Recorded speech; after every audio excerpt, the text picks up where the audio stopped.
Hi and welcome to the Nürburgring.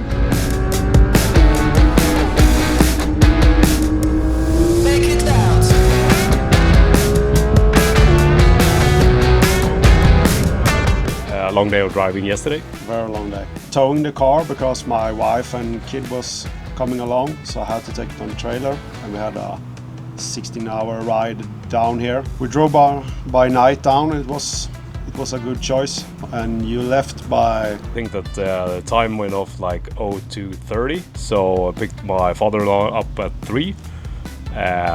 We had a really good drive through Sweden and down to Denmark. I think that we got the 740 ferry, which was really good. It's quite difficult to sit in those bucket seats for quite many hours, but through Germany went fine. Hamburg usually is quite nasty going through, but this worked perfectly. But the issues started coming when you come to Köln, because there were a lot of road constructions and everything. For us, I think it was 12 hours, 11 and a half. Yeah, that's a really good time. Today will be my very first time driving on the ring. Yeah, and it's basically because I also know how quick everything changes down here. If you get a little bit bad weather and 1 or 2 bad crashes, then you lose a day or 2 or 3. So for me, not going to the track while the weather is perfect, it's not going to happen ever.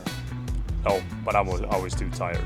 Yeah. But what we will do today, we have rigged the cars, everything is done, cameras are set. Next in the episode you will see us driving. Yeah.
solid laps during the morning. I would say that for me at least, I'm starting to get a hang of it. It's a really difficult track.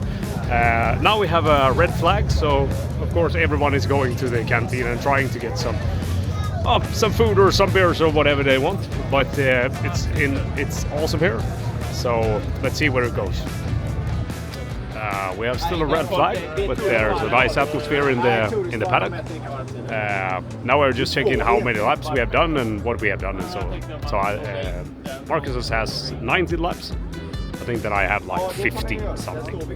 But it's a really nice weather. Not too warm, not too cold, and no rain at the moment. They are promising that it will be some rain at around 1700 hours.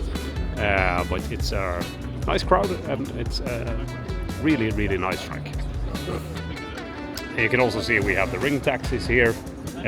Marcus was driving that car or racing that car during, and now we're checking the spec of that car. So it has like 500 brake horsepower and 730 Newton meters of torque. And they were 4 passengers, and we calculated that the weight on that car was 2,600 kilos, and they were leaving Marcus's car more or less in the dust, but they were keeping up really well.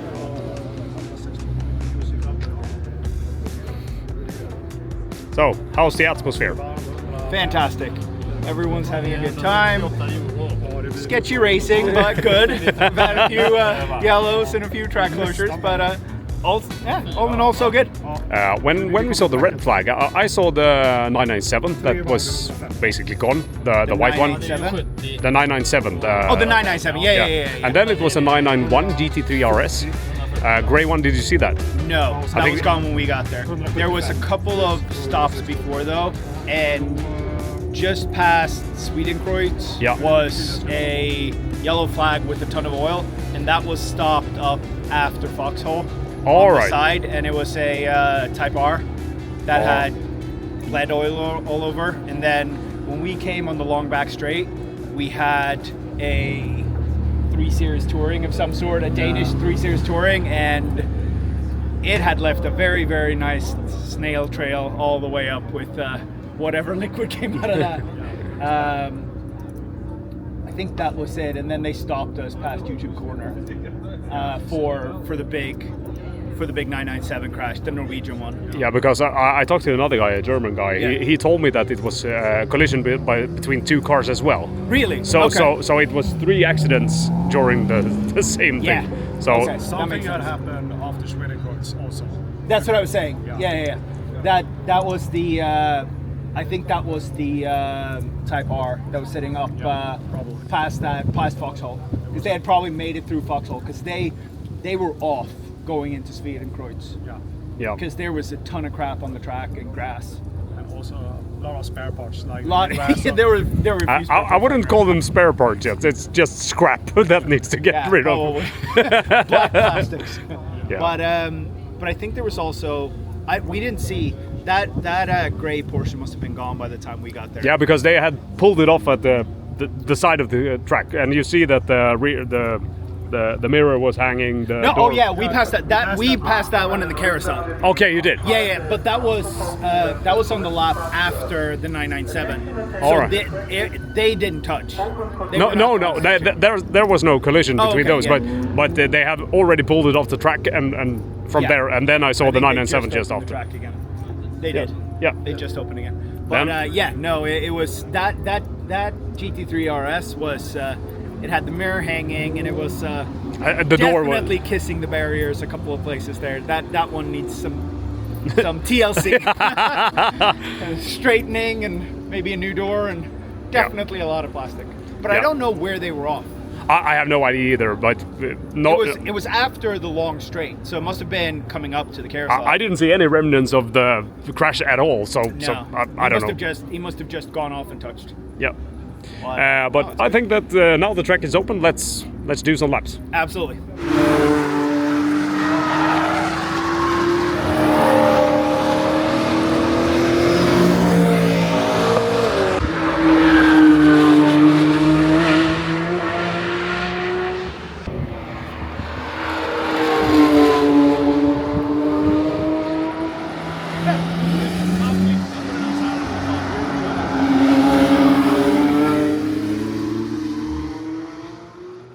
After a long day of driving, we decided that we were going to stay in the northern part of Germany. So we are now in Heiligenhafen, having a few beers. It's been an awesome trip. Marcus has got like 30 laps. I got like 23, 24. What's awesome about it is that taking it easy, doing your thing, and not thinking that you're a superstar, because you will never handle that track. You need 200-300 laps in order to do it well. But it was an awesome experience, and if you ever get the opportunity to go to the Nürburgring, I highly recommend it. And now it's just the shell time, so the view for the day is this.